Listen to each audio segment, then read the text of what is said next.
Negli ultimi 6 secoli la Chiesa Cattolica ha avuto come guida diversi papi provenienti dalla terra veneta, 2 bellunesi, 2 trevigiani e 5 veneziani, a cui si può aggiungere anche il bergamasco Angelo Roncalli, che era patriarca a San Marco al momento della sua elezione al soglio pontificio.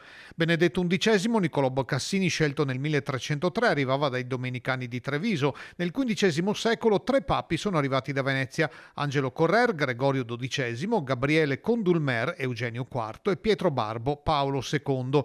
Passano più di 200 anni per avere un altro patriarca eletto in Vaticano. Pietro Vito Ottoboni scelse il nome di Alessandro VIII. Alla metà del XVIII secolo toccò a Carlo Rezzonico, Clemente XIII, ad oggi ultimo veneziano di nascita. Il primo papa bellunese fu Bartolomeo Cappellari, Gregorio XVI, dal 1831 al 1846. Il secondo è stato Albino Luciani, Giovanni Paolo I, per soli 33 giorni nel 1978. Arrivava da Riese Giuseppe Sarto, Pio X, pontefice dal 1903 al 1914. In conclave, in queste ore, entrano i veronesi Claudio Gugerotti, 70 anni, e Mario Zenari, 79, e i vicentini Fabio Baggio di Bassano, 60 anni, e Pietro Parolin, 70enne, fino allo scorso 21 aprile, segretario di Stato.